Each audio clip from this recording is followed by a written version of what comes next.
ఈశ్వర్ గారు, ఈ రోజున చంద్రబాబు నాయుడు గారు రాష్ట్రంలోనే ఒక అసమర్థ పరిపాలన లేకపోతే ఒక స్వార్థపూరితమైన రాజకీయాలు చేస్తూ ఉన్నాడు. రాష్ట్ర ప్రజల యొక్క ఆస్తుల్ని అట్లాగే రాష్ట్ర యొక్క నిధుల్ని కూడా అతను దుర్వినియోగం అనే మాట కాదు, కానీ దాన్ని తనకు కావలసిన వాళ్ళకి అప్పగిచ్చే ఒక ప్రయత్నం చేస్తూ ఉన్నాడు. దాంతో పాటుగా ఏ రంగంలో కూడా ఈరోజు పరిపాలన లేని విషయం చూస్తూ ఉన్నాం. అది ఏదైనా కావచ్చు కాక, చివరికి విద్యార్థులు కావచ్చు, ఉద్యోగస్తులు కావచ్చు, రైతులు కావచ్చు, ఎవరైనా సరే ఏ రంగంలో చూసినా సరే this is the failed government అని ప్రజలు మాట్లాడుకునే టైంలో అట్లాగే తను ఉదాహరణకి మన విశాఖపట్నంలో గీతం వాళ్ళకి ఇచ్చింది కానీ, లూలుకి ఇచ్చింది కానీ, లేక ఉరుసాలకి ఇచ్చింది కానీ, అంత 99 పైసలకి రూపాయికి ప్రజల అట్లాగే ఫ్రీగా ఇచ్చేయడం కానీ, ఇట్లాంటి జనాలు గమనించేటప్పుడు అట్లాగే రాష్ట్రం గురించి మాట్లాడడం మానేసి కేవలం రాజకీయమైన మాటలే మాట్లాడేటప్పటికి అనుకోకుండా ఒక అనుమానం ఏదో వస్తేనే జస్ట్ అట్లా గాలి వార్త వస్తే ఆ గాలి వార్త మీద మొత్తం రాజకీయం నడిపించే ప్రయత్నం చేశాడు చంద్రబాబు నాయుడు. అసలు స్పష్టంగా ఈ రోజున ఆయన అసలు ఆ స్థాయిలో ఆయన మాట్లాడకూడని మాటలన్నీ మాట్లాడాడు. అవును, ఒక ముఖ్యమంత్రి స్థాయిలో ఉండి ఒక స్టేట్మెంట్ ఇచ్చాడు, కల్తీ జరిగింది, దీంట్లో జంతువుల కొవ్వు లాంటిది ఉంది, కల్తీ జరిగింది అని. చివరికి ఆయన బహుశా శ్యామలరావు అనుకుంటాను, ఆయన ఏదో వనస్పతి లాంటిది ఉందేమో అని చెప్తే మరీ విజయవాడకు వచ్చిపోయిన తర్వాత జంతువుల కొవ్వు ఉందని చెప్పే విధంగా కూడా స్టేట్మెంట్ చూసాం. సో వాట్ ఐ వాంట్ అంటే నేను చెప్పాలనుకుంటున్నా అంటే, ఆయన అన్ని సమస్యల నుంచి జనాలు పక్కదారి పట్టించడం కోసం, ఒక డిస్టార్షన్ చేయడం కోసం ఈ లడ్డుని ఎంచుకున్నాడు.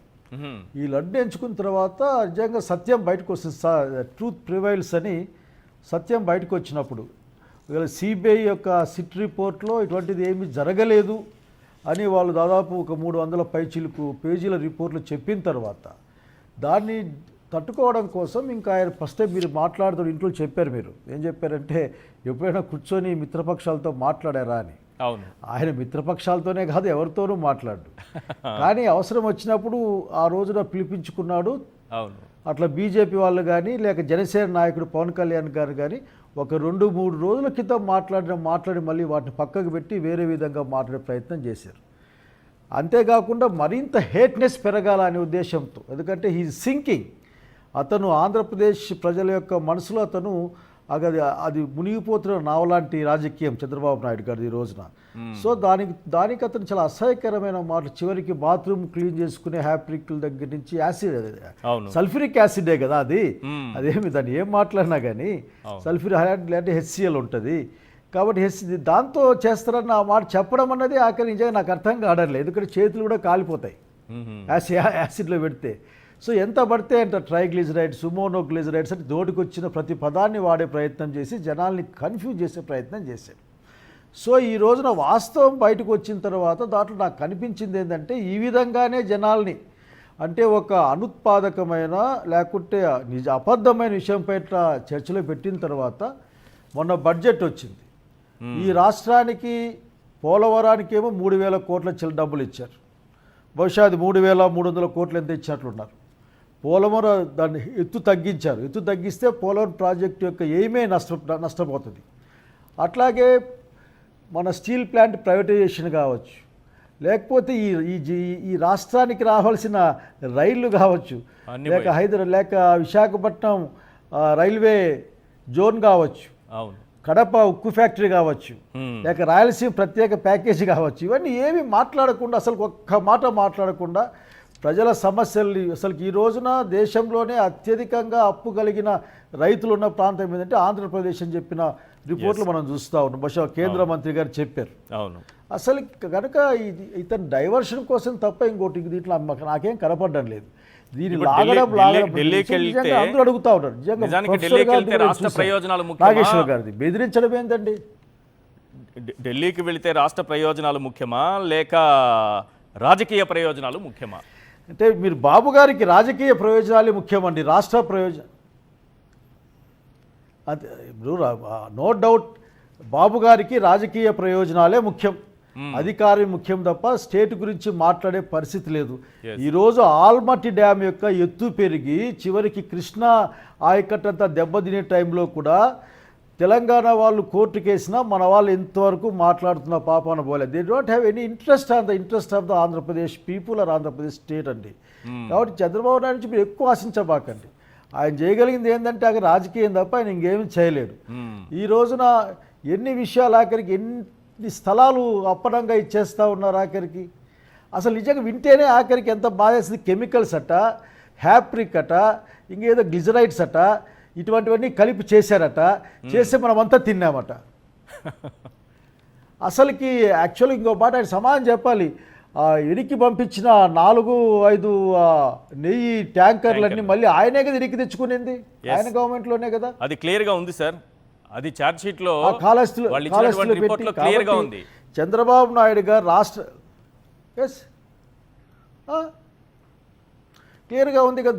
దాన్ని అతను చెప్పాలి. ఈ రోజున ఆయన అది మాట్లాడడం మానేసి దీని మీద నాకు సహాయం చేయండి అని చెప్పి ఢిల్లీకి పోతే రాష్ట్ర ప్రజలకి అసలుకి అతను అన్యాయం చేసినట్లు, ద్రోహం చేస్తున్నట్లు.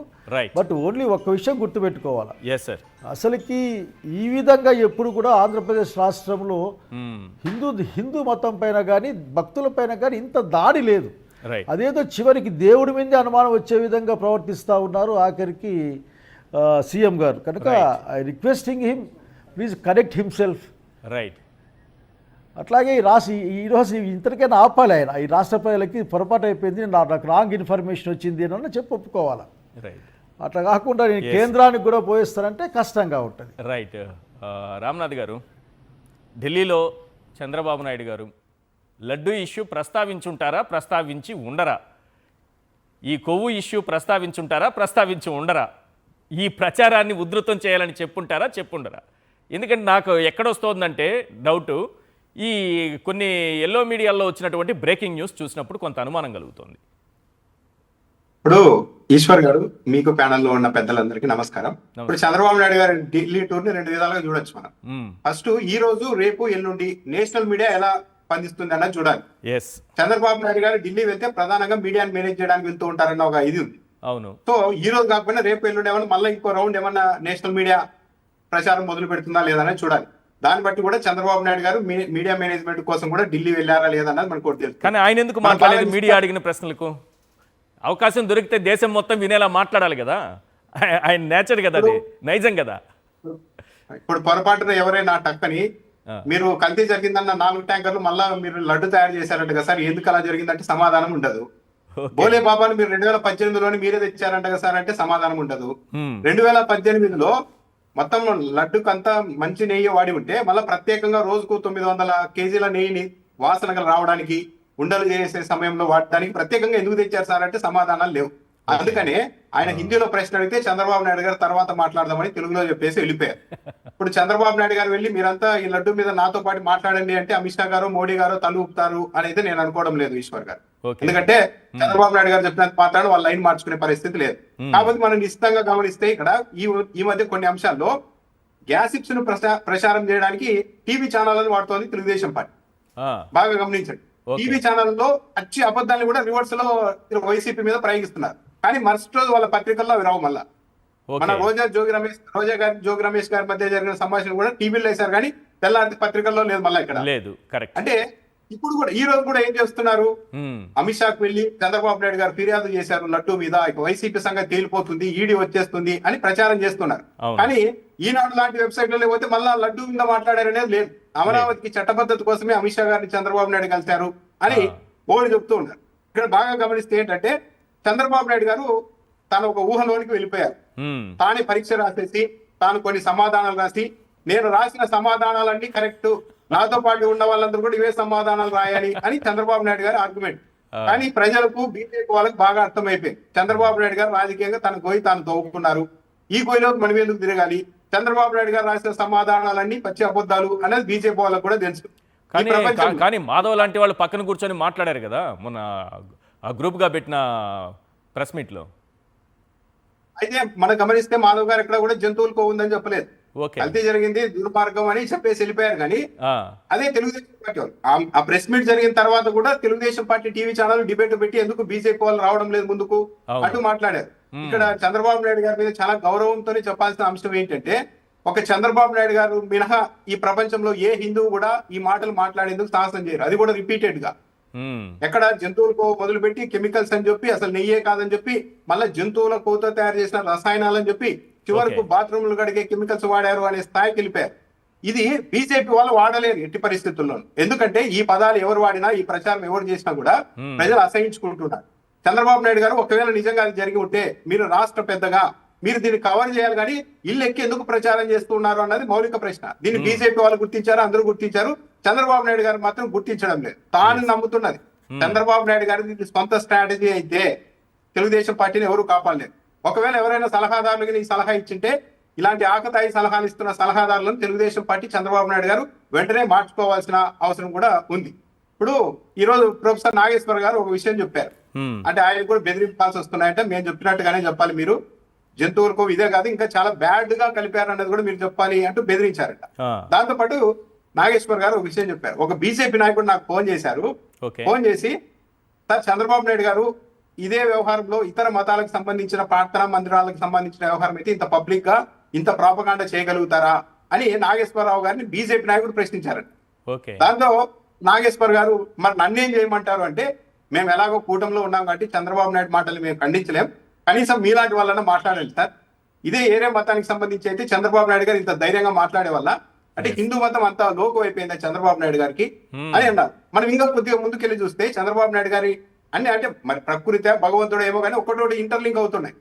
కొద్ది రోజుల క్రితమే హెరిటేజ్ పెరుగులో నాణ్యత లేదని ఒక రిపోర్ట్ రాగానే మీరు గమనించండి, ఎంత కంగారు పడిపోయి మొత్తం మరుసటి పత్రికల్లో కూడా దాన్ని అంతా ఖండిస్తూ వచ్చారు.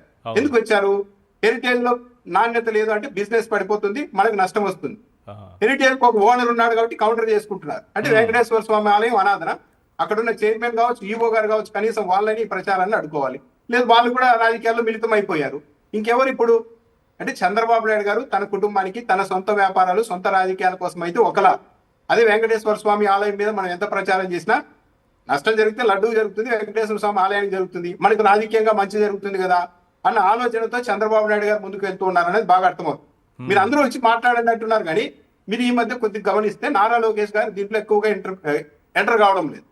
ఎందుకు? చంద్రబాబు నాయుడు గారు నారా లోకేష్ గారితో మాట్లాడించచ్చు కదా, దీని మీద మాట్లాడించడం లేదు. ఎందుకంటే 9 మంది కూర్చున్న సందర్భంలో కూడా నారా లోకేష్ గారు తలదించుకొని సైలెంట్ గా ఉన్నారు. ఏదో పాప భీతిలాగా ఇట్లా తలదించుకొని ఎందుకున్నారు? ఇప్పుడు నారా లోకేష్ గారు ఇవన్నీ తప్పు అనేది చంద్రబాబు నాయుడు గారి ఆత్మకు కూడా తెలుసు. ఈశ్వర్ గారు అంత అమాయకుడేం కాదు ఆయన. మనం ఒక ఆలయానికి సంబంధించి ఇలా పదే ప్రచారం చేయడం తప్పు అనేది తెలుసు. దాంట్లో కుమారుడిని లాగడం ఎందుకని చెప్పి మొత్తం చంద్రబాబు నాయుడు గారు మీద వేసుకున్నారు. చంద్రబాబు నాయుడు గారు మోయలేని ఒక భారాన్ని నెత్తిరేసుకున్నారు. ఇప్పుడు దాన్ని అందరికీ పంచాలన్న ప్రయత్నం చేస్తున్నారు. నేను ఒక్కనే కాదు, బదనాం అయితే మనం అంతా కూటమిలో అందరం కావాలి అన్న ఉద్దేశంతో అందరినీ లాగే ప్రయత్నం చేస్తూ ఉన్నారు.